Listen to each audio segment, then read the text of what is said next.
वेद उठाणो पाप पुण्यना वेद उठाणो प्रेमनी भावत ज्वाळा प्रेमनी भावत ज्वाळा राग द्वेषनो मुझे त्यागी राग द्वेषनो मुझे त्यागी प्रेम दरो मुझो अनुरागी प्रेम दरो मुझो अनुरागी मानो छो आशीष देवी मानो छो आशीष देवी मुक्तिनी वरमाळा मुक्तिनी वरमाळा प्रभु चरणे दीप जलाऊं प्रभु चरणे दीप जलाऊं आत्मा अजवाळाऊं आत्मा अजवाळाऊं जीवन चरणे शीश झुकाऊं जीवन चरणे शीश झुकाऊं जीवन मां रखवाळाऊं जीवन मां रखवाळाऊं देह छटांगीनी दशा वर्ते देहाती ते ज्ञानीना चरणમાં ઓ વંદન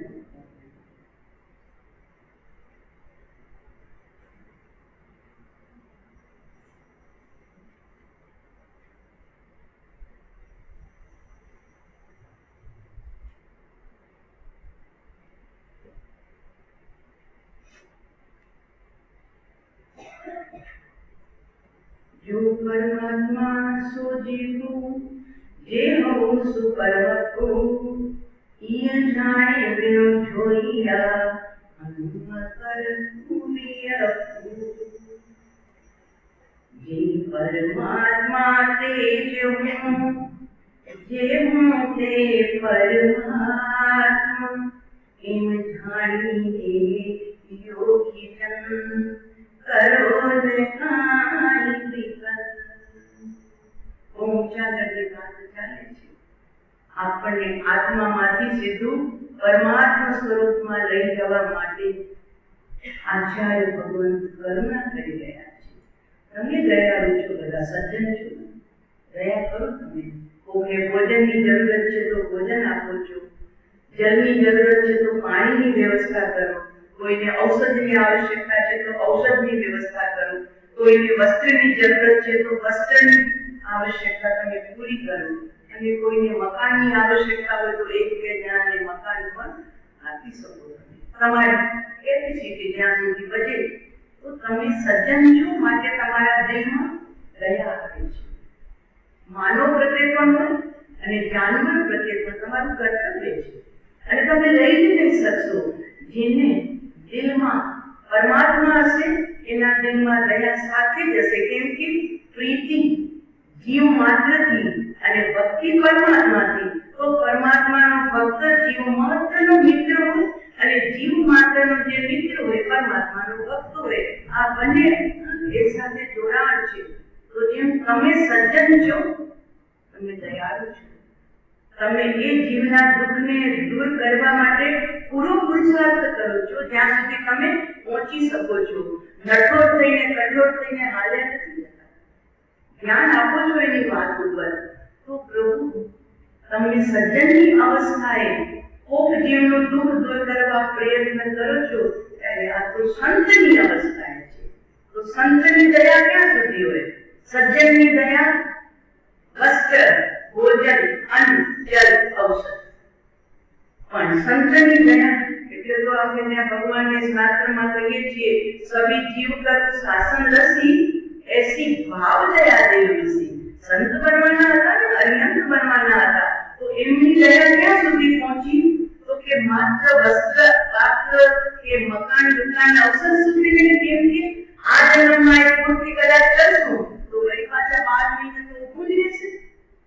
બીજા જન્મમાં શરીર ઊભું જ રહેશે, વળી ખબર નહીં ક્યાં ક્યાં દેશમાં ને કયા કુલમાં ને કયા પ્રાંતમાં જન્મ થશે, કે કોઈ દયાળુ હશે કે પછી મારીને ખાઈ જશે, એવા જીવોની વચ્ચે જન્મ થશે.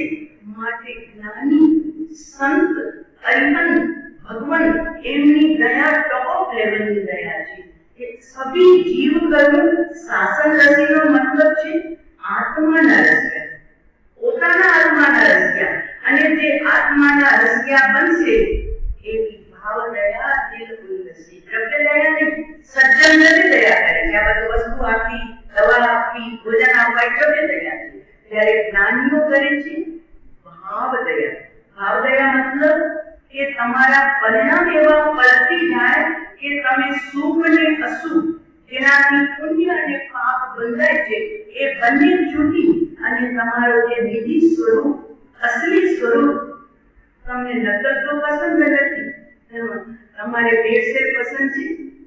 કોઈ વસ્તુમાં ઘીમાં ભેળસેળ હોય તો ચાલતું હશે, વસ્તુમાં ભેળસેળ ના, પ્યોર આ 2 રૂપિયા વધુ લેશે તો ચાલશે, પણ પ્યોર ખપે. ઘી પણ પ્યોર. આ ભરતભાઈ નીચે છે કે પ્યોર મારા સાહેબ એકદમ ઘી, કારણ કે ગાયને કોઈ એવું ખવડાવું છું એટલે ઘી મોંઘું ખરું છે પણ પ્યોર છે. ઘણાને મોંઘું લાગે પણ પ્યોરિટી છે ને. તો તમને જે ભોજન અને આપણ માટે તમને જે પણ ચીજ ખપે છે એ ભેળસેળ વાળી પસંદ નથી કરતા. પછી કોઈ તમને ચોંટાડી જાય તો વાત છે, પણ વગર ભેળની ચીજ ખપે. 4 રૂપિયા વધુ લે પણ વગર ભેળની. એમ પ્રભુ અહીંયા આપનું સ્વરૂપ છે ને અત્યારે ભેળસેળ વાળું થઈ ગયું છે. પુણ્યમાં શુભ અશુભની અંદરમાં એવું ભેળસેળ વાળું થઈ ગયું એટલે આપણે માની બેઠા કે આ જ મારું સ્વરૂપ છે. ત્યારે સંત પરમાત્મા દયાળુ કહેવાય. સંતો કહે છે કે પ્રભુ અમે તને પ્યોર માલ બતાવવા આવ્યા છીએ, તું ભલે અમારો માલ લે કે ન લે એની અમને કોઈ પરવા નથી. અમારું કામ છે પ્યોર માલ બતાવવાનું.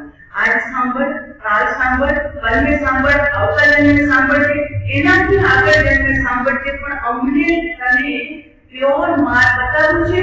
અને પ્યોર માલ એવું કે તને જન્મ જ ન મળે, જન્મ ન મળે એટલે પાપ ભર્યા, દુઃખ ભર્યા, અપમાન ભર્યા જીવન જીવવા પડે, અને મૃત્યુનો તો સવાલ જ નથી. એટલા માટે તીર્થંકર દેવ ભાવ દયાના સ્વામી છે. એટલે આપણા જે પરિણામ શુભ ને અશુભ થઈ ગયા છે ને, અને એના કારણે સુખ દુઃખ આવી રહ્યા છે, તો એ આપણા ભાવોનું પરિણામ પલટાવવાની વાત કરે છે. ભાવ દયા એટલે ભગવાન એવી દયા કરવા માટે આ ધરતી ઉપર આવે છે, સંતો એવી દયા આ ધરતી ઉપર કરવા આવે છે કે તું હંમેશ માટે જન્મ જરા મૃત્યુ નિવારણાય શ્રીમતે જીનેન્દ્રાય જલાધિકમ યજામહે સ્વાહા. તો માત્ર સ્વાહા કરવાનું નથી, જલાધિકમ અર્પણ કરવાના નથી. જે બેઠા છે ને 3 જગતનો નાથ ત્રિલોકી તીર્થંકર દેવ, ઈ સ્વયં પોતાના જન્મ, જરા અને મૃત્યુનું નિવારણ કરી દીધું છે. હવે એમનો સંદેશો પણ એ જ આવ્યો છે, જો તને સુખી થવું છે તો અમે દયા કરવા આવ્યા છીએ. અને અમારી દયા એવી છે કે માત્ર તને મકાન મળે એમ નહીં, માત્ર તને ભોજન મળે એમ નહીં, હંમેશ માટે ભોજનની પીડાથી તને બચાવી દઈએ. મજા શેમાં? ભોજન મળે એમાં કે હંમેશ માટે ભોજનથી બચી જઈએ એમાં? વિચાર કરજો તમે. મકાન મળે એમાં કે હંમેશ માટે અંધાર બની જઈએ એમાં? અણઅગાર, જેને ડર ન હોય અંધાર. તો આપણા સંઘાર શાસનના એમ કે છે કે તને ન મકાનની જરૂર પડે, ન તને શરીરની જરૂર પડે, ન તને ભોજનની જરૂર પડે, અને ન તને વસ્ત્રની અને સગા સંબંધીની જરૂર પડે. એવી અફલાતુન, અપૂર્વ, અદ્ભુત, અલૌકિક દુનિયામાં અમે તને લઈ જવા આવ્યા છીએ. માટે ચાલ, આ સંતોની કરુણા છે. તમે દયાળુ છો તો તમે તમારી બજેટ સુધીની દયા કરો છો, તમારી મર્યાદા સુધીની દયા કરો છો. તો એમની મર્યાદા બેવર થઈ ગઈ છે. એમણે પોતાના ભીતરના દેવર તત્વને પામી લીધું છે. એટલે એમને એમ થાય છે કે જગતના બધા જીવો, તમામ જીવો સુખી થઈ જાય. અને એ સુખ કેવું કે આવ્યા પછી જવાનું નામ ન લઈએ. આવા સુખની વાત છે પ્રભુ. અને એ સુખના માલિક આપ પણ છો, અમે પણ છીએ. હાથ લાંબો કરવો પડે એમ નથી કે મને સુખ આપો, મને જ્ઞાન આપો. નાની કે છે તારી પાસે જ છે, બસ ફરક એટલો છે તને ખબર નથી અને ઈ ખબર મેળવવા માટે તને આ એક અવસર મળ્યો છે. અને આપણે જોયું ને આજથી કેટલો ભટક્યો તો કે દ્રવ્ય પરાવર્તન એટલે ફરીને એક ઉજ્જવલ પરમાણુમાં જીવ રાખ્યો છે, પણ ધરાયો ક્યાં છે? કેટલું ખાધું, આ જન્મમાં કેટલું ખાધું, પણ ફરી પાછી કોઠી સવાર પડે એટલે કાંઈ ખપે, બપોર પડે એટલે કાંઈ ખપે, એટલે નથી પેટ ભરાતો અને નથી પટારા, ક્યાં કાંઈ ભરાય છે? તૃષ્ણા, આશા, તૃષ્ણા, હજુ કમાવી લઉં. એટલે ભગવાનના બતાવેલા 12 વ્રતની પણ એને ક્યાં પડી છે? બધા આનંદ શ્રાવક, કામદેવ શ્રાવક, ભગવાનના 10 જે મુખ્ય શ્રાવકો કહેવાય છે ને, એમણે 50મા વર્ષે તો નિવૃત્તિ લઈ લીધી અને ધનની મર્યાદા કરી દીધી કે આટલું ધન બસ, એનાથી બધું આપણે ક્યારે કરશું? 70 80 કે હવે ધંધાથી ખાર કરી આયુષ્યમાં ક્યાં ભરોસે છે પ્રભુ? આપણે માનીએ કે 70 નું આયુષ્ય હોય કે 100 નું હોય, પણ કઈ ખબર નથી આપણને ક્યારે આયુષ્ય સમાપ્ત થાય. તો કમસે કમ મારો મર્યાદા તો બાંધી લો. સરકારી નોકરી કરે છે એની મર્યાદા છે શું ભાઈ? કેટલા વર્ષે?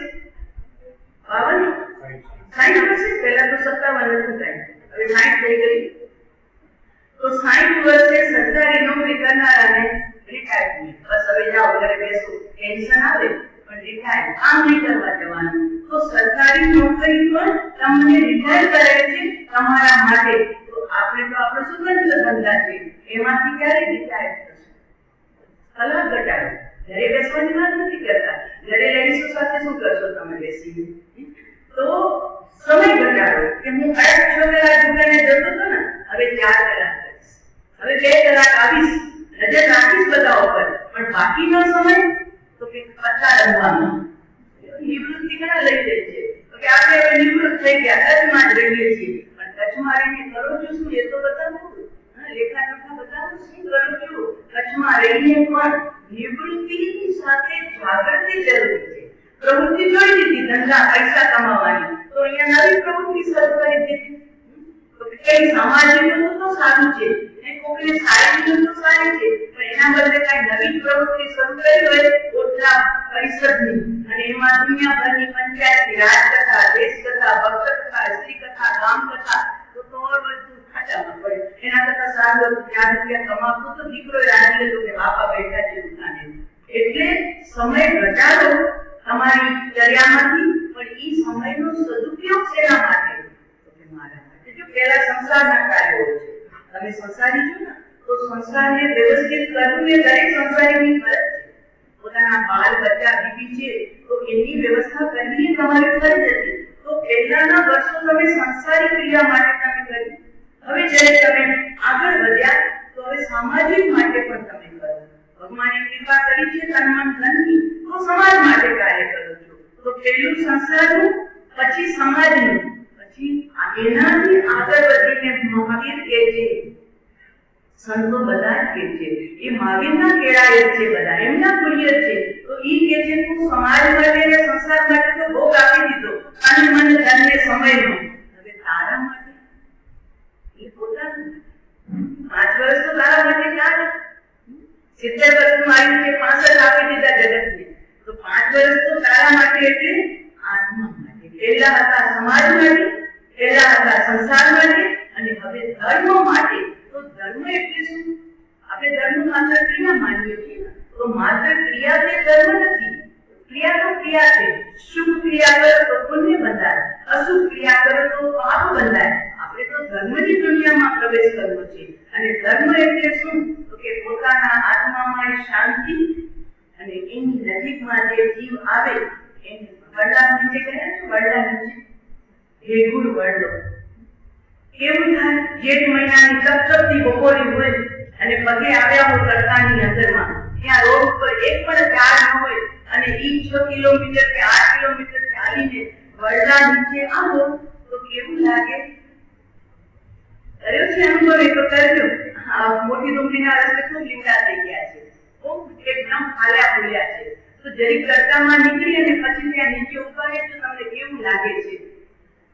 શું થાય? હાસ એમ આપણું જીવન બનાવીએ, એવું જીવન બનાવીએ કે કોક આપણી નજીકમાં આવે ને એને ખાસ થઈ જાય, એની પાસે બેસવા જેવું છે, જેમ વરદાની નીચે ઉભા રહેવા જેવું છે કે થાપની હરીને ગરમીનો સંતાપ પણ હરીને અને ઉપરથી પોતાની ઠંડી છાયા આપે, એક વરનું નાચિત જીવ છે, એકેન્દ્રી જીવ છે, છતાં પણ જીવોને ઉપકાર કરી અને શાંતતા આપે છે, શાંતા આપે છે.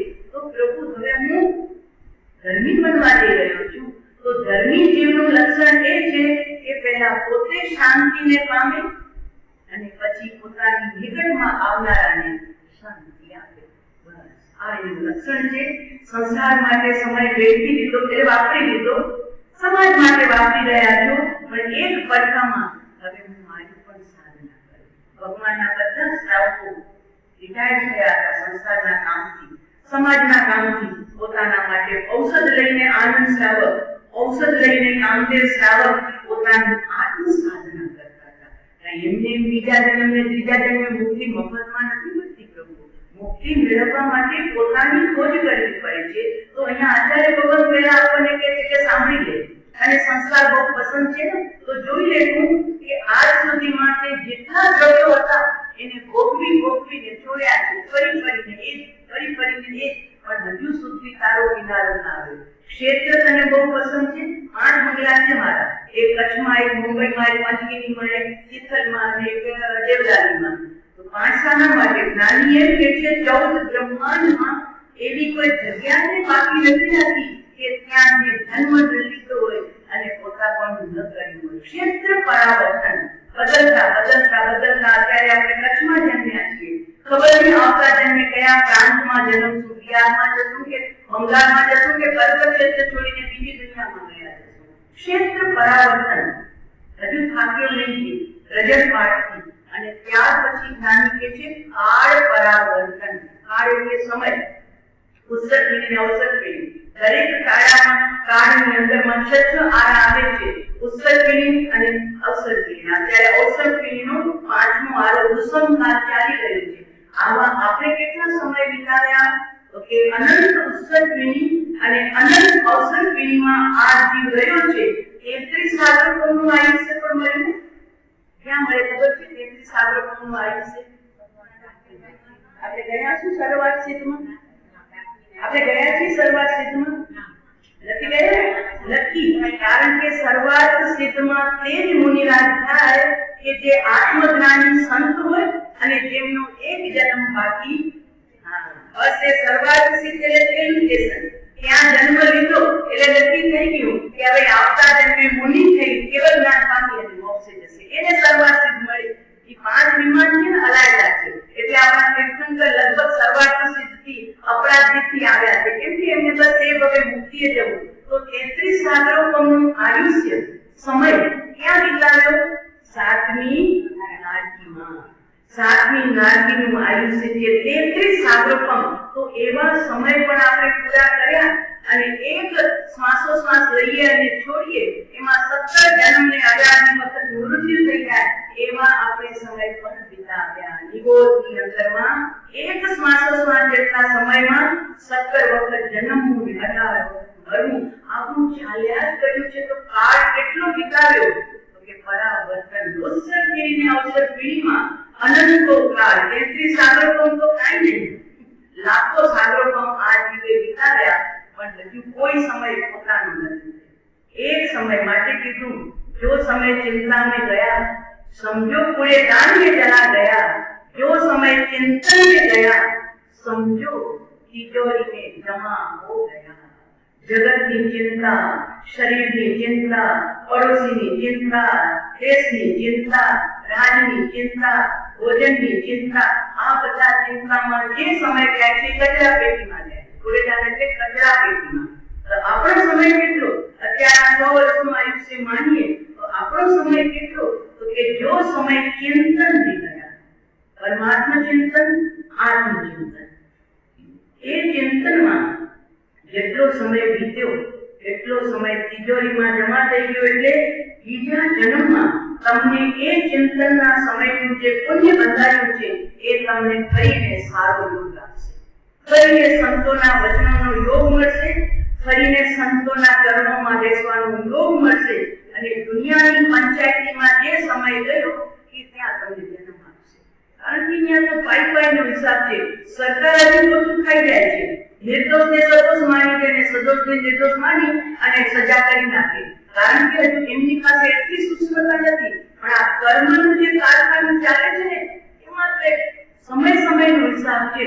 એમાં જરી પણ કદી ગલતી થતી જ નથી, કદી ભૂલ થતી જ નથી. એક સૂક્ષ્મ દોષ કર્યો એનો પણ ભોગવટો અને સૂક્ષ્મ પુણ્ય કર્યું એનો પણ ભોગવટો. એટલે જ્ઞાની કે છે આજ સુધી એ જીવ, શ્રીમતી લખે એ જીવ આ ક્લેશ રૂપ સંસાર થકી, એવો સંસાર તો કે ક્લેશ રૂપ સંસાર થકી વિરામ પામ.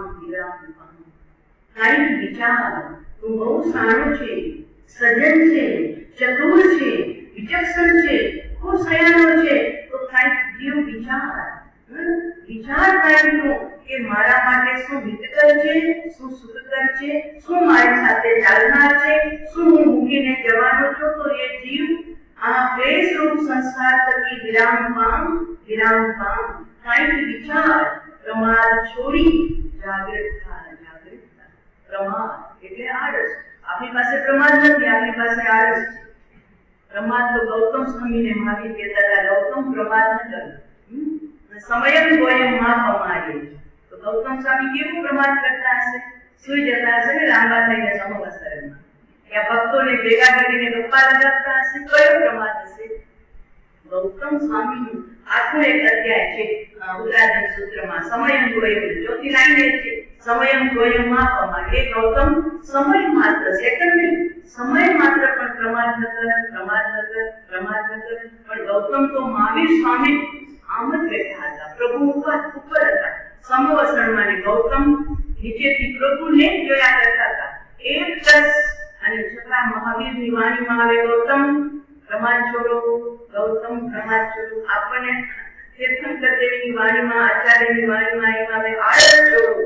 આપણે આળસુ છીએ, કારણ કે સંસારમાં સમય વિતાવી. એ તો સંસારમાં નથી વિતાવતા. પ્રમદ ગુણસ્થાનક અને અપ્રમદ, છઠ્ઠા ગુણસ્થાનકનું નામ છે અપ્રમદ ગુણસ્થાનક, અને સાતમા ગુણસ્થાનકનું નામ છે અપ્રમદ ગુણસ્થાનક, અને છઠ્ઠાનું નામ છે પ્રમદ ગુણસ્થાનક. તો ગૌતમ સ્વામી જ્યારે મહાવીરની વાણી સાંભળતા હતા ત્યારે છઠ્ઠા ગુણસ્થાનકે વિરાજમાન હતા. તો મહાવીર એમ કહેતા હતા કે ગૌતમ, અમારા ઉપરથી નજર હટાવો, અમારી વાણી ઉપરથી નજર હટાવો અને તમે અપ્રમદ ગુણસ્થાનકમાં એટલે સાતમા ગુણસ્થાનકમાં તમારા આત્માના નિર્વિકલ્પ આનંદના ભોગતા થાઓ. અમારી સામે જોયા કરશો તો પુણ્ય બંધાશે, ફરી તમને સંસારમાં જન્મ લેવો. આ મહાવીરનો બોધ છે. એમના માટે ગૌતમ માટે હશે કે આપણા માટે પણ હશે? ઘણા ગૌતમ માટે ના, મહાવીર આપણને પણ સાથે બોધ આપી ગયા છે કે તમે માત્ર પુણ્યને પકડીને બેઠા રહેશો ને કે પુણ્ય કરો, કેટલા પણ પુણ્ય જમા હશે પણ આપણું 10 પર્યાયનો સમય પૂરો થઈ જશે. 10,000 સાગરોપમની સ્થિતિ તમે ખુરશી છો, સાહેબ આટલા પુણ્ય બાકી પડ્યા છે, ઈ હવે પુણ્ય તમને કામ આવે. વડાપ્રધાન વચ્ચેથી ઉતરી જાય ને તો એ પાર્લામેન્ટનું મકાન ખાલી કરવું પડે કે પછી ત્યાં બેઠા રહે.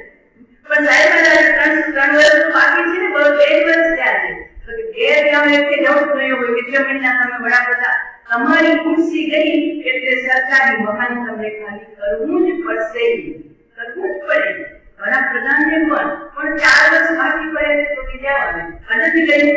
એમ આપણું પદ ગયું. સ્થાપનકાળમાં આપણે ગયા તો પેલા પુણ્ય જમા પડે છે બધા કે પાપમાં કન્વર્ટ થઈ જશે. આપણે ત્યાં સંક્રમણ અભ્યાસ નહીં તમારો, શું કહું, એવું સંક્રમણ આકર્ષણ ઉત્કર્ષણ છે પુણ્ય પાપની અંદરમાં, કર્મમાં પણ. જે પુણ્યના કર્મ હોય પાપમાં કન્વર્ટ થઈ જાય અને પાપનું હોય પુણ્યમાં કન્વર્ટ થઈ જાય. એટલે જ્યાં તમારી ખુરશી બદલી, સ્થાવરકાળમાંથી તમે ત્રસમાંથી તમે સ્થાવરમાં ગયા એટલે તમારું બધું પુણ્ય પાપમાં. માટે જ્ઞાની કે છે પુણ્ય પાપના આધારે ન રહેવાય. પુણ્યનો યોગ મળ્યો છે, આવો મજાનો સંયોગ મળ્યો છે, તો એ પુણ્યનું ફળ મેળવી લે. અને એ પુણ્યનું ફળ મેળવવું એટલે પોતાના સ્વરૂપને સમજવું, પહેલા સમજી લે. એટલે આચાર્ય ભગવાનને કરુણા છે કે પ્રભુ શાંતિથી ઠરી શક્યો નહીં. બદલાવ બદલાવ બદલાવ, અહીંથી ત્યાં, ત્યાંથી ત્યાં, ત્યાંથી ત્યાં, જન્મ મરણ જન્મ મરણ જન્મ મરણ, ક્યાંય તને સ્થિરતા મળી નહીં. અને પછી છે ભવ પરાવર્તન. ભવ એટલે 4 ગતિ, અને 84 લાખ જીવા યોનિમાં આ જીવ ભટક્યો છે, ક્યાંય સ્થિરતા નહીં. 33 સાગરોપમ, ભલે દેવતાનું આયુષ્ય હોય તો ત્યાંથી પણ પાછો રિટર્ન ટિકિટ. 33 સાગરોપમ નરકમાં જોઈએ તો રિટર્ન ટિકિટ, અને કલ્યોપમ મનુષ્યનું આયુષ્ય હોય તો પણ 4 ગતિમાં ક્યાંય સ્થિર જગ્યા આપી છે નહીં. અહીંયા આપણે આમ સંતોષ લઈએ કે ખાસ ઘરનું ઘર બન્યું, અત્યાર સુધી ત્યાંથી ત્યાં ભટકવું પડતું હતું ભાડાના મકાનમાં, હવે ઘરનું ઘર બન્યું. અમારા એક ખૂબ નિકટના સગા હતા, ખૂબ પૈસો વધ્યો કાંઈ, અને મજાનું મસ્ત બ્લોક બનાવ્યો, અને બ્લોકનું સવારે ઉદ્ઘાટન, સંસાર બંધાયો, અને સાંજના પરલોક ગમન. ખુશ હતા કે હાસ હવે ઘરના ઘર થયા મુંબઈમાં, હવે ઘરના ઘરમાં રહેશું. હવે એ રહેવાની પહેલી રાત પણ આપી નહીં એને રહેવા માટે. બોલો, આ સંસાર છે, આ સંસાર છે. આવા સંસારમાં આપણે કોના વિશ્વાસે બેઠા છીએ? ખબર નહીં ક્યારે ટિકિટ મારી આવે ને ક્યારે ટિકિટ તમારી આવે, કાંઈ ખબર નથી. પલની, એક ક્ષણની ખબર નથી. અને આપણે એવા આળસુ થઈને પડ્યા છે કે આપણને તો દેવાની ચિંતા જ નથી, જ્યાં બીજા જાય છે બધા. આપણે તો અમર પટો લખાવીને આવ્યા છીએ. માટે લબ્ધીશ્વરી મહારાજ સાહેબ સવનમાં લખ્યું, અરે આ તંબની સાણો, અરે આ તંબની શાણો, બતાવી સાણ પણ તારું, જધાવી આત્મની જ્યોતિ, ચેતન જ્યોતિ જલાતો. સવનની અંદરમાં બોધ આપ્યો લબ્ધેશ્વરી મહારાજ સાહેબ, એ આત્મ તો બહુ શાણો છે ને, તો બતાવી શાણ પણ તારું, ઠઠાવી જ્યોતિ જગમાયા, ચેતન જ્યોતિ જલાતો. કઈ જ્યોતિ? બહારની જ્યોતિ નહીં, દીપકની જ્યોતિ નહીં, સૂર્ય ચાંદની જ્યોતિ નહીં, તારી નીચી જ્યોતિ કે તું નરકમાં પણ કરે છે ને ભૂલમાં જવું પડે ને તો પણ તારી જ્યોતિ ત્યાં ટીમટીમાતી હોય તો એ નરકના દુઃખો પણ તને અસર કરે નહીં. અત્યારે આપણા પહેલા તીર્થંકર આવનારા શ્રેણિક મહારાજાનો આત્મા નરકની દુનિયામાં છે, છતાં એમની જ્યોતિ એમને આનંદમાં રાખે છે. કેમ? મારપીટ થાય છે, પરમાદામી ફૂટે છે, પીટે છે, ટુકડા કરે છે, ગરમ ગરમ તેલમાં ભજીયાની જેમ તળે છે, ગુંજી નાખે છે અગ્નિના ભડકામાં, પણ છતાં શરીર વેદનાની વચ્ચે અને એમનો આત્મા ચેતન જ્યોતિ જલાતો. ચેતનની જ્યોતિ જલાવીને ગયા શ્રી વીરના ચરણોમાં. તો અત્યારે શ્રેણિક મહારાજના સમયે સમયે એક તો તીર્થંકર નામ કર્મને વિકાસિત કરી રહ્યા છે, અને બીજી બાજુ આત્માના આનંદને પી રહ્યા છે. જો બે કામ થઈ રહ્યા છે. તમને અનુભવ બતાવો કેવી રીતે ખબર પડી? પહેલા કીધું છે, એવી દાળ દુખતી હોય આમ દિશાદેશ કરતા, ઓ મારી દાળ દુખે છે, દાળ દુખે છે, અને એમાં કોઈ ડિગ્રી ફેન કેન્પણી આવી જાય અને તે 10 વર્ષે મળી હોય અને એવા તમે આમ ખુશ થઈ જાવ, એટલે ઓની દાળનું પીડા વહી ગઈ એના દર્શનથી. ફ્રેન્ડના દર્શનથી દાળની પીડા અદ્રશ્ય એવું થાય છે. એ તો ઊભી છે, પણ તમારો જે ઉપયોગ હતો ને એ દાળમાંથી હટીને બેનપણીમાં ગયો, એ આ ફ્રેન્ડ તમારા ગયો. એટલે એની સાથે કેમ છો ક્યારે આવ્યો છે ખબર નથી, ક્યારે આવી ખબર ન હતી મને. આપણે અહીંયા ઉતરવું હતું એમાં તમે એની સાથે આમ ભૂલવી જાવ ને તો ઘરવાળાને એમ થાય નાટક હતું કે દાળ દુખે ક્યાં ગઈ દાળની પીડા? તો કે દાળની પીડા મોજૂદ છે, પણ એમનો આખો ઉપયોગ કે દાળમાં સમય ગયો હતો ને ત્યાંથી હતી અને બેનપણીમાં આવી ગયો છે. બસ ખબર સમજાય? હા, એવું છે. અમે નાના હતા ને પેલા પગે કરતા, નાના હતા ત્યારે એ બાવળના કાંટા રગડી આવીએ અને એ કાંટો એવો અંદરમાં તૂટી જાય, પછી જૂનો બાવળ હોય ઓલી બાજુ રખડવા જઈએ અને એવું અંદરમાં અડધો કાંટો પીસર જાય, અડધો તોડી નાખીએ હાથથી કાઢવા જઈએ અને પગ સૂજી જાય. એવો પણ કાંટા કાઢનારા સ્પેશિયાલિસ્ટ હતા આપણે ત્યાં. એટલે બાપા બોલાવે કે છોરીને કાંટો લાગે છે જરા કાઢવા આવજે. હવે પગ 2 દિવસનો એવો સૂજી ગયો હોય, હાથ લગાવવા આપીએ, પણ ઓલા જે કાંટા કાઢનાર આવે ને એ પેલા શું કે ખબર છે જોઈ, રામદેવજીના મેળામાં ગઈ હતી ભરાજી, હા ગયા હતા ને, તો પછી ત્યાં શું શું હતું, જગતમાં બેઠા હતા, ખુરશી ખાધી હતી, એટલે આપણા ઉપયોગને એવો કન્વર્ટ કરે એટલે આપણે પહોંચી ગઈ, જગતમાં બેઠા હતા કે નહીં, ખુરશી ખાધી હતી કે નહીં, એટલી જવાબદારીમાં રહી ત્યાં તો બસ પતી ગયું, તો સુર ક્યારે કાઢ્યો તો નીકળી ગઈ, તો ખબર ન પડે તો કે તને ફરારી મૂકી આવી દીધી, આપણે બધો અનુભવ છે કે નહીં નથી? અનુભવ છે. આપણો ઉપયોગ પીડામાં હતો એ સમજ્યો આત્માએ, એના સામેની પાસે સમજણ હતું, જ્ઞાન હતું, આપણને ત્યાં લઈ ગયા એટલે તરત જ આપણે ત્યાં શોધવા રહ્યા, ત્યાં સુધી તો કાઢી વેચી લીધો. એટલે એનો મતલબ શું થઈ ગયું ખબર છે? એક ઉપયોગ નિરંતર આપણી સાથે છે, પણ આપણો ઉપયોગ જ્યાં લીન છે ને ત્યાં આપણે એવા બધા તલ્લીન બની જઈએ છીએ, સુખમાં ને દુઃખમાં. એમ જ્ઞાનીએ શું કર્યું? પોતાના ઉપયોગને હાથ વગો રાખ્યો છે, એ જ્ઞાનમાં ઉપયોગ તલ્લીન છે, અને એમને શરીરની પીડા, તમને પણ નથી પગની પીડા, તમને પણ ભૂલાઈની ડાળની પીડા, એમ આપણા સંતો મહંતો અર્યંતો દુઃખની વચ્ચે પણ સાંત્વનામાં રહ્યા. એનો મતલબ અંદરમાં જ્ઞાનથી એ દિવસ સુધી પહોંચવું છે આપણને.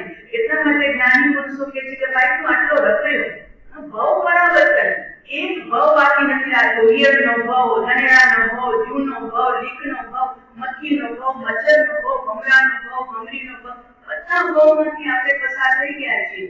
એક ભાવ પણ બાકી નથી રાખ્યો, એટલે ભાવ પરાવર્તન. હવે પાછા એક ભાવ નહીં, અનંતવાર ભમરી બન્યા, અનંતવાર ઈયળ બન્યા, અનંતવાર કબૂતર બન્યા, અનંતવાર માનવ બન્યા. આ આપણી પરિક્રમા હજુ એન્ડ થઈ નથી. દુઃખ ગમતું નથી, પણ આપણે દુઃખ જાય એવું કાર્ય કરતા નથી. એટલે જ્ઞાની કે છે ભાવ પરાવર્તન કર્યા છે પ્રભુને, અને પછી છેલ્લું પરાવર્તન જેનું નામ છે ભાવ પરાવર્તન. કારણ કે જેવા ભાવ એવી ગતિ મળે, તો ભાવો જેટલા 33 સાગરોપમ નહીં પણ 31 સાગરોપમનું 9મા દૈવિક સુધીનું દેવલોકમાં પણ આપણે પદચ્છેદા કરી આવ્યા. તો એવા ઉત્કૃષ્ટ શુભ ભાવ પણ કર્યા છે, અને 33 સાગરોપમ નીચે જવું પડે એવા દુષ્કૃતના ભાવ પણ કર્યા. એટલે આપણો આત્મા ઈયળ બનવા જેવા પણ ભાવ કર્યા, ભમરી બનવા જેવા પણ ભાવ કર્યા, મનુષ્ય બનવા જેવા પણ ભાવ કર્યા, અને કબૂતર બનવા જેવા પણ ભાવ કર્યા, અને નાગ ને અજગર બનવા ભાવ આપણે જેવા કર્યા એવી આપણને ગતિ બની. તો ભાવ કેટલા? તો કે અનંત કાળમાં અનંત વાર આપણે મનુષ્ય બન્યા છીએ, અનંત વાર ઘોડા બન્યા છીએ, અનંત વાર વાઘ સિંહ બન્યા છીએ, અનંત કાળ નોળિયા ને સાપ બન્યા છીએ. બસ આ બનવાનું કારણ શું? તો કે તારા ભાવોનું પરિણમન. કોઈ આપણને નરકમાં મોકલતું નથી, કોઈ આપણને દિવ્ય બનાવતું નથી, આણે મને આમ કર્યું એ વાત જ નથી. જેવા તે ભાવ કર્યા એવી તારી તો કેટલી ગતિ તેવી મતી ને મતી તેવી જેવી તમારા પરિણામ હશે એ પ્રમાણે ગતિ મળશે તમને. શ્રેણીક મહારાજાને કોઈ નરકમાં થોડા કોઈએ મોકલ્યા છે, એમને જ આયુષ્ય બાંધ્યું, હરણીને મારીને રાજી થયા, કેવો હું બળવાન. તો કર્મ રાજાએ કીધું કોકને રેસીને મારીને તને આનંદ આવે ને ચાલ મોટા કરે, તો એમાં કોઈએ દગો નથી માર્યો. તો જીવ જેવા પરિણામ કરે એવી ગતિ એને પ્રાપ્ત થાય. તો શ્રેણીક મહારાજા નીચે છે અને અભયકુમાર ક્યાં બેઠા છે? તો પછી એમનો દીકરો 500 નો હેડ પ્રધાન, એ મુખ્ય પ્રધાન હતો અભયકુમાર, દીકરો પણ હતો 500 નો મુખ્ય પ્રધાન, સંયમ સ્વીકારી મહાવીરના શ્રી ચરણોમાં એવી સુંદર સાધના કરી ભાવલિંગી સંત બનીને અત્યારે સર્વાર્થ સિદ્ધ વિમાનમાં છે. એક જન્મ બાકી છે, બાપા નરકમાં અને દીકરો અનંત સુખમાં, એટલે દેવલોકના સુખમાં. એક ભાવ પછી મૂકીએ જશે. તો ભાઈ તો બાપ ને દીકરાનો ભાવ જુદો છે. કેમ? તો કે જેની કરી એની કરવી. બાપાએ ખોટું કર્યું તો નરકમાં જવું પડ્યું, અને દીકરાએ સારું કર્યું, સંયમની સાધના કરી તો સ્વર્ગમાં ગયા. અહીંયા કોઈ ધક્કો મારીને દેવલોકમાં નથી મોકલાવતો, અને કોઈ ધક્કો મારીને નરક. તું જેવા પરિણામ કરે માટે જ્ઞાની કે છે બેટા અમે તને પરમાત્મ સ્વરૂપ જોઈ રહ્યા છીએ. એક શેઠ છે ને ઉઘરાણી ગયા હતા, પગપાળા હતા, તે જમાનો પગપાળાનો હતો. તો પગપાળા ઉઘરાણી કરવા ગયા, સવારમાં ગયા હતા, બપોર સુધી કામ થઈ ગયું ઉઘરાણીનું, જેની જેની પાસેથી લેવાના હતા લઈ લીધા. રૂપિયા ઘણા બધા આવ્યા. તો કે આટલું બધું વજન લઈને જવું ને પાછું જંગલમાંથી નીકળવું છે, એના કરતા જરીક ઓછી મજૂરી કરવી પડે એવું કઈ કરવું, એટલે એમને બદલીને હીરા લઈ લીધા, રૂપિયા આપ્યા, હીરા લીધા ઝવેરી પાસેથી. હવે એમણે હીરા લીધા, એક માણસે બરોબર છે ને ધ્યાનમાં રાખ્યું કે આ શેઠ આવ્યા છે ઉપર રેકી કરે, આજે રેકી કરે છે બધા કે કોણ ક્યારે દેરાસરે જાય છે ને કોણ ક્યારે પરગામ જાય છે ને કેટલા વાગે ઘર ખુલે છે ને એ ન હોય ત્યારે પાછળથી નીકળતું દોડે છે, લોકો ત્યાં તૂટી જાય છે અત્યારે. અને આવ્યું છે જ્યોતિષ પણ કહે છે કે આ કાળ એટલો છે ને કે આમાં બધી લૂંટફાટ વધવાની છે, એટલે સાવધાન રહેવા જેવું થયો. એટલા અજાણ્યા માણસને તો ઘરમાં આવવા જ નહીં દેવાનું, ત્યારે બંધ કે શું વાત છે ભાઈ, ઘરમાં બીજા આવી ગયા પણ એકી કરે એટલા તો કે તમે 2 જણા છો, આવું બધું ચાલે છે અત્યારે. તો એને પણ એકી કરી હતી કે સવારથી શેઠ કરે છે દુકાને માલ તગડો હશે અને હવે તો ઝવેરીની દુકાનમાં ગયા, કાંઈક તો એની પાસે છે. એટલે શેઠનો સમય પૂરો થયો, બધું કરીને લઈને નીકળ્યા પોતાના કામે જવા માટે. તો જેવા નીકળ્યા તો કાંઈ એનું કામ હતું, હંમેશા અઠવાડિયે ઉગલાની માટે. આજે ઓલો પાછળ પડી ગયો રેકી કરનાર હતો, જેવો શેઠ ગામ છોડીને આગળ વધ્યા ને સીમમાં જંગલમાંથી, તો ઓલો દોડતો પાછળ આવે, શેઠ શેઠ શેઠ કઈ બાજુ જાઓ છો તમે? કે સામે ગામમાં હતું ત્યાં મારે જવું છે. તો કે મારે પણ ત્યાં તો જવું હતું ને, ચાલો એકલા 2 ભલા, મને તમારો સંગાત મળ્યો ને તમને મારો સંગાત મળી ગયો. શેઠ મનમાં વિચાર કરે છે મને તારા સંગાતની જરૂર નથી, પણ હવે પાછો પડ્યો જ છે પાછળ તો ઠીક છે, ચાલ્યા અને આગળ. સાંજ થઈ ગઈ, અંધારું થવા આવ્યું, તો વચ્ચે એક ધર્મશાળા આવતી હતી નાની એવી. તો શેઠ હંમેશા ત્યાં વિસામો લેતા, રાત્રે ત્યાં વિસામો લે, સવારમાં 4 વાગે પાછા ચાલવા માંડે તો 8 વાગે ગામ પહોંચી જાય, 6 વાગે પહોંચી જાય, એ પ્રમાણે નીકળે. શેઠે કીધું ભાઈ મારે તો આગળ નથી ચાલવું, તું જા, તને જ્યાં જવું છે, હું તો અહીંયા વિસામો લઉં છું, હું થાકી ગયો છું ને એટલે રાત્રિ મુકામ મારો. તો કે મને ક્યાં ઉતાવળ છે કે તમે અહીંયા રાત રોકાશો, તું રાત રોકાઈ જઈશ, સવારે આપણે બધા ભેગા ચાલશું. શેઠ બહુ જમાનાના ખાધેલ હતા, આંખથી ઓળખી ગયા હતા કે આ માણસ કયો સંગાત લેવા આવ્યો છે કે મને નીચોવા આવ્યો છે. આંખથી માણસની ઓળખાણ પડી જાય. આપણા વડીલો હતા ને, બહુ પેની એમની નજરો હતી, દીર્ઘ દ્રષ્ટિ હતી એમની. આમ પણ દીર્ઘ દ્રષ્ટિ બહુ દૂરનું વિચારે, અને આમ પણ દીર્ઘ દ્રષ્ટિ હોય કે માણસને જોઈને માપી લે કે આના ભરોસા કરવા જેવો છે કે આનો નથી કરવા જેવો. આંખ કોઈને માણસની ઓળખાણ છે, બીજા અંગ બધા બંધ છે. એક આંખ એવી છે, લુચાઈ પણ આંખમાં દેખાય, સરળાઈ પણ આંખમાં દેખાય, ભાંડાઈ પણ આંખમાં દેખાય, દેખાય કે નહીં? લજ્જા પણ આંખમાં દેખાય. તો એક આંખ બોલતું અંગ છે, એટલે આપણા વડીલો ઓળખી લેતા હતા. તો ઓલા બાપાએ શેઠે ઓળખી લીધું કે આ શાના માટે મારો પીછો કરે છે. તો કે તારે જમવું તો જા, તો કે ના મને ઉતાવળ નથી, હું પણ ત્યાં આવું છું. ઠીક છે, રાત પડી, 9 સાડા 9 થયા એટલે શેઠ પોતાની સુવા માટેની તૈયારી કરી. તો બાથરૂમ ગયા બહાર, તો હવે એ શેઠ ગયા તો એને થઈ હું પણ બાથરૂમ જઈ આવું, એ ગયો બાથરૂમ.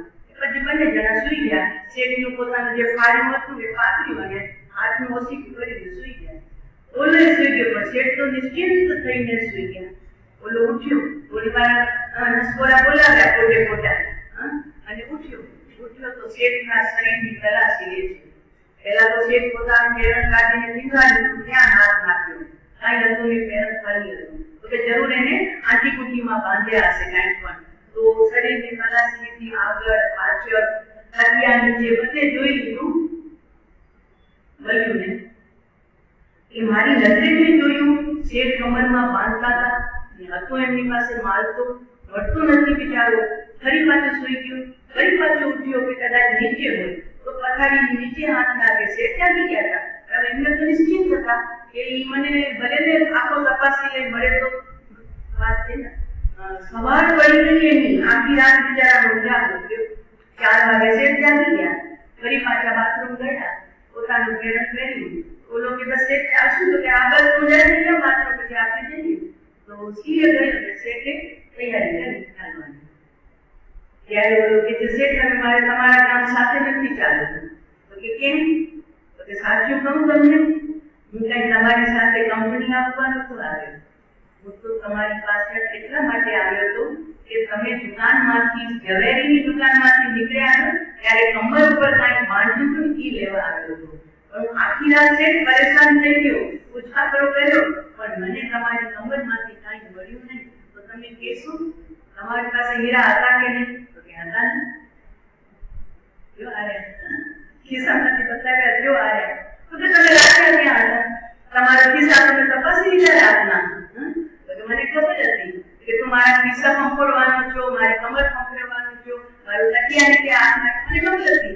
એટલે મને ખબર હતી કે તું મારું બધું જોઈશ પણ તારા ખિસ્સાને તું પંપોડીશ નહીં. એટલે તું જ્યારે બાથરૂમમાં ગયો ત્યારે આ પડીકી છે ને તારા ખિસ્સામાં નાખી દીધી અને જેવો ઉઠ્યો તારા ખિસ્સામાંથી મેં પડીકી મારા ખિસ્સામાં. અરે આખી રાત પરેશાન થયો.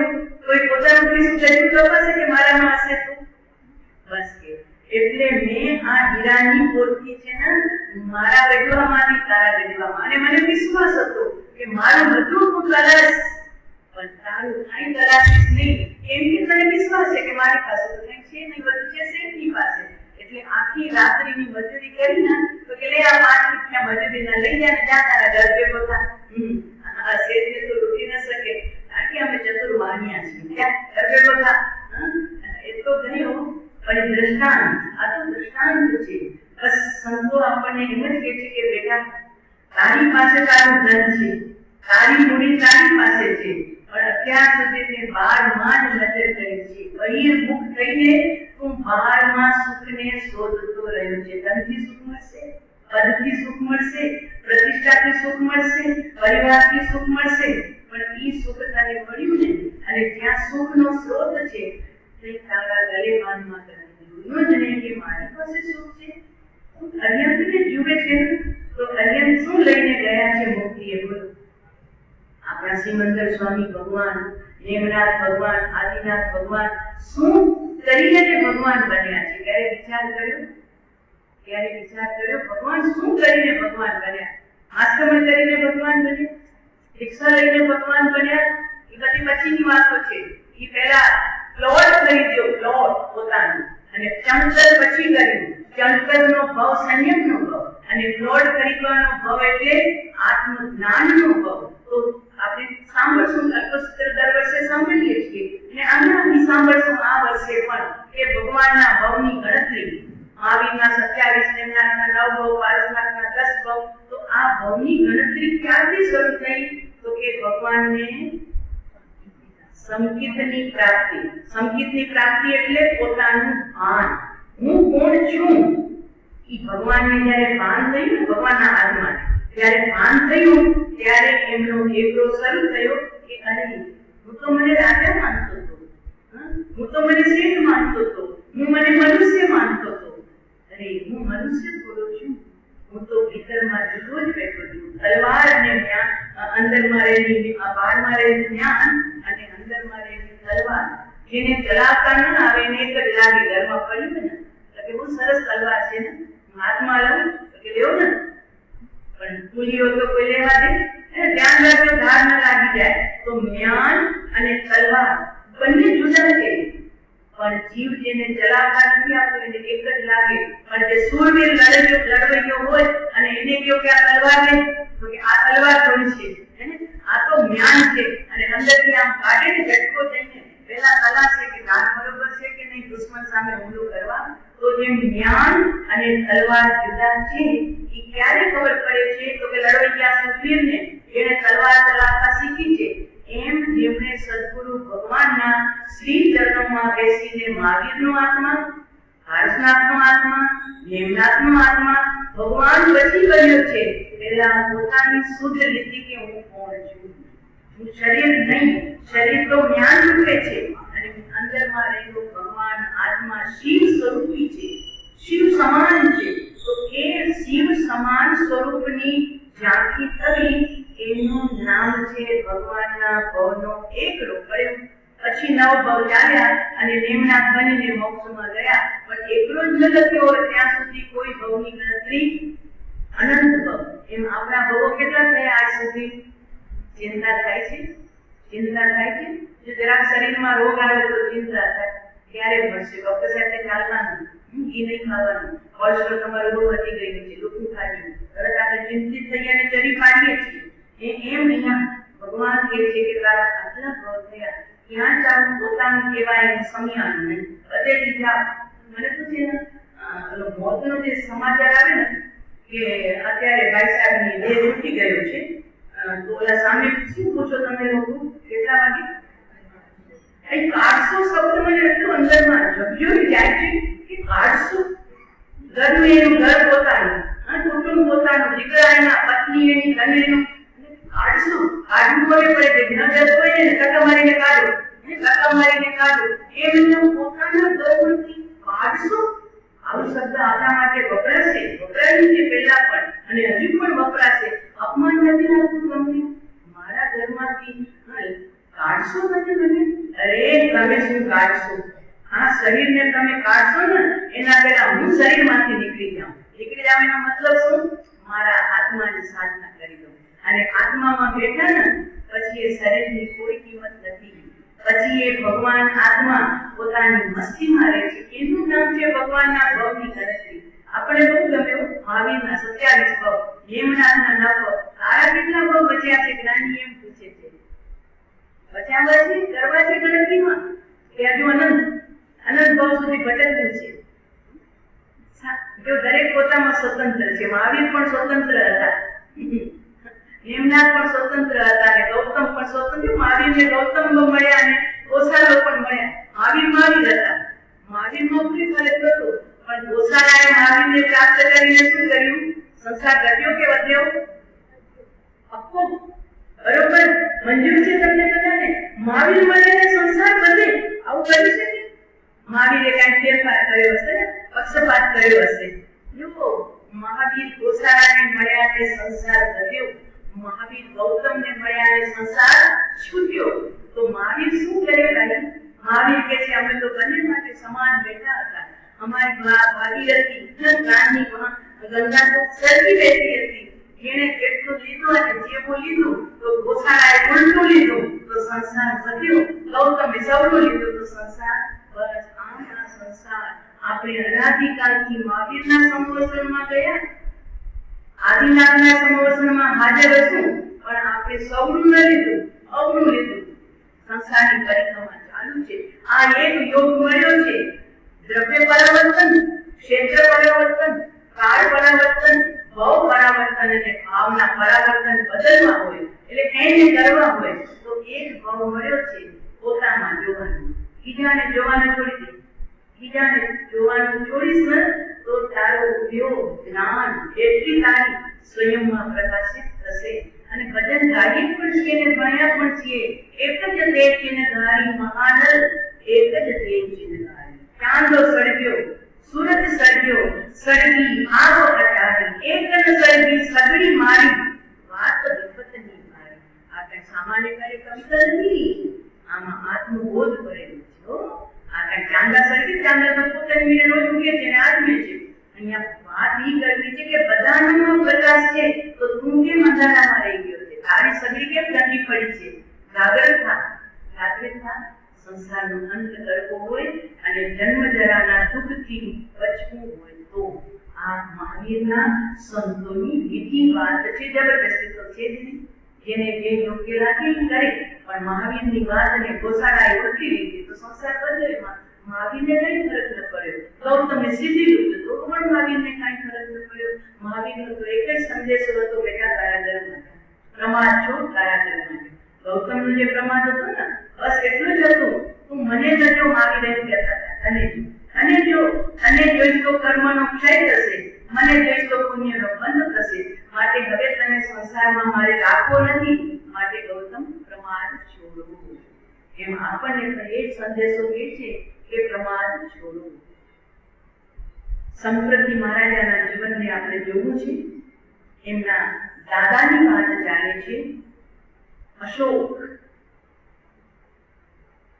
જેમનું હૃદય પરિવર્તન થયું, પેલા ક્રૂર બની ગયા, હિંસક બની ગયા, પણ હવે સંતના બોધને પામ્યા પછી એવું હૃદય પરિવર્તન થયું કે અશોક મહારાજાએ ધાર્મિક કાર્યોની અમરતા ખાતર રાજના અમલદારોને તેમજ પોતાના વંશ વારસોને પોતાના કર્તવ્યનું હંમેશ ભાન થતું રહે એના ખાતર મગધ સામ્રાજ્યના લગભગ 84,000 મુખ્ય શહેરોમાં, જ્યાં મગધનું સામ્રાજ્ય હતું, પંજાબમાં, ઉત્તર પ્રદેશમાં, એમપીમાં, બધે સૌરાષ્ટ્રમાં બધે મગધનું સામ્રાજ્ય હતું.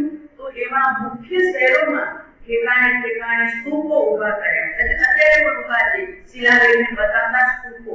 શિલાલેખો કોતરાવી રાજ આજ્ઞા સાથે ધાર્મિક સેવાનું ભાન કર્મચારીઓને કરાવ્યું હતું. આ રીતે મહારાજા અશોકે લગભગ 96 કરોડ રૂપિયા આવા કાર્યની અંદરમાં ખર્ચ્યા હતા. આ પ્રમાણે રાજકોષનું એમણે સદુપયોગ કર્યો.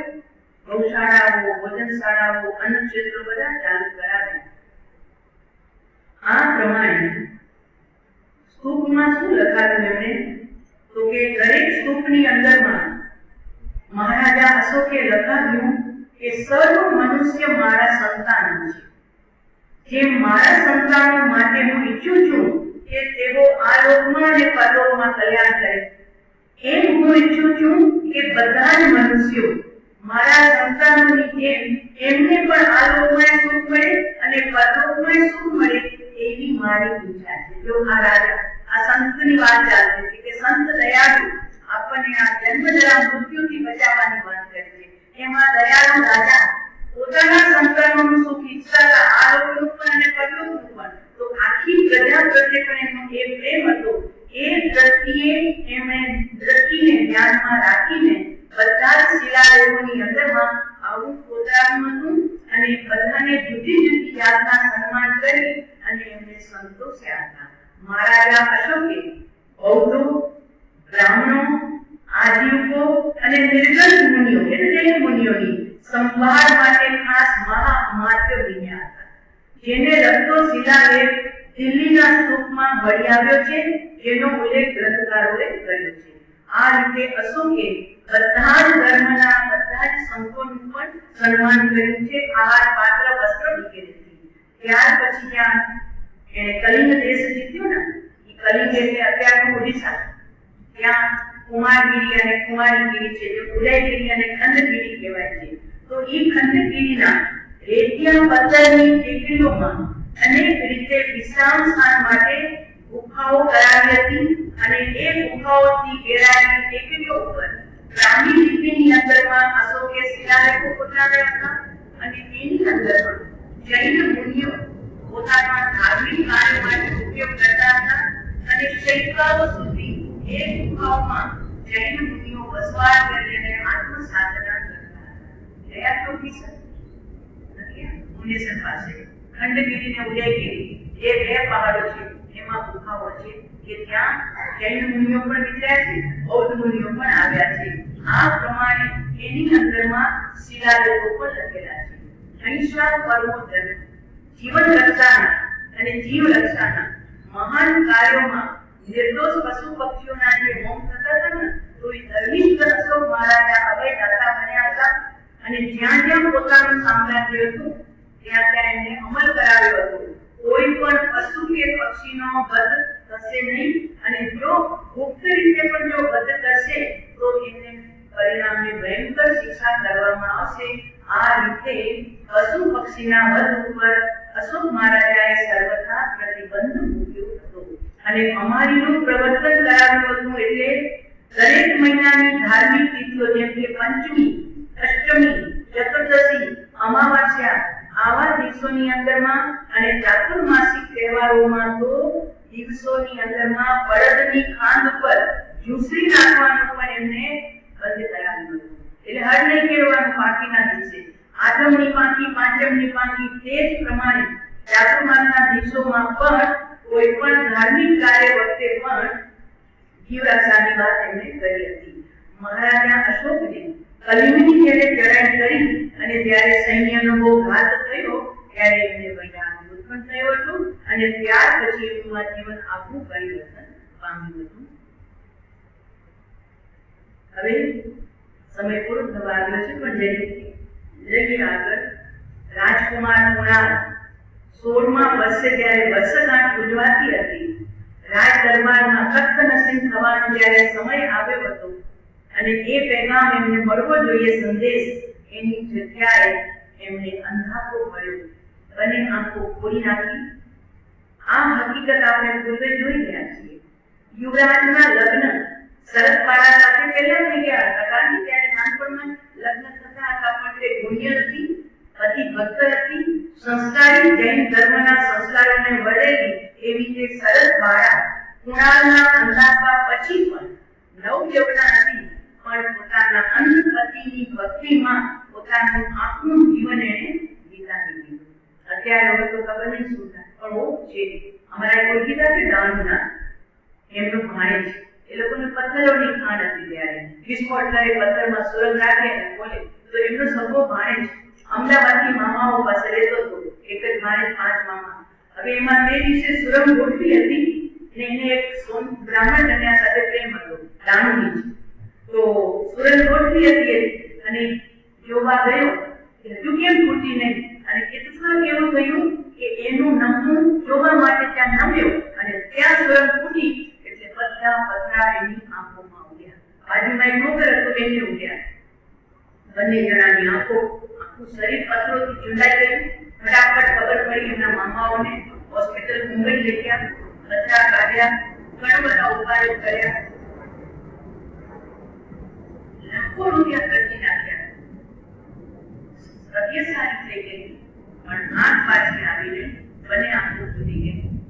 હવે ઓલી છોકરી જે એની સાથે લગ્ન કરવાની હતી, જૈન નથી, બ્રાહ્મણ કન્યા હતી, તો એને સમજાવી છોકરાને કે જો હવે મારી આંખો ચાલી ગઈ, હું તને ક્યાં ફેરવી નહીં શકીશ, તને હું આ સંસારના કોઈ સુખો બતાવી નહીં શકીશ, માટે હું તને હાથ જોડીને પ્રાર્થના કરું છું કે તું બીજા કોઈ પણ સાથે લગ્ન કરીને તારા માતા પિતાને કહીને હવે તું મને રક્ષા આપી દે. પણ ઈ કન્યા આ જમાને અમે જઈ આવ્યા અમદાવાદમાં, એના ઘરે પગલા બી કરી આવ્યા, નૌકા સેવા કરી આવ્યા, અને અત્યારે પણ પતિની સેવા કરે છે કન્યા. તો કે નહીં, આ જે હાદસો અત્યારે આપણા લગ્ન પહેલા થઈ ગયો, અગર લગ્ન પછી આ હાદસો થયો તો હું તમને મૂકીને વહી જવાની હતી? માટે નહીં. એક જ પતિ હોય છે સંસારમાં, મેં તમને જીવન સોંપી દીધું છે, આંખ હતો આંખ હતી તો હતી, નથી તો નથી, મારા માટે તમે જ મારું સૌભાગ્ય છો. અને જીદ કરી માતા પિતાને કીધું પરણીશ તો એની સાથે, નહીંતર લગ્ન નહીં કરવા દેશું.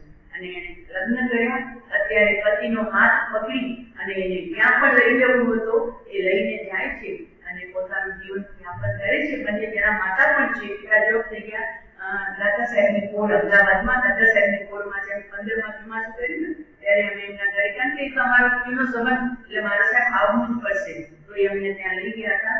ત્યારે પણ એ ભાઈ સાહેબ બેઠા હતા, તો બીજા ત્યારે પણ કીધું કે મારા સાહેબ જો મારા કેવા પાપનો ઉદય કે મારી આંખો ગઈ, પણ સાથે મારા કેવું પુણ્યનો ઉદય કે મારી પત્ની અત્યારે મારી આંખો બની અને મને આ સંસારમાં કેવી રીતે આવી પડશે.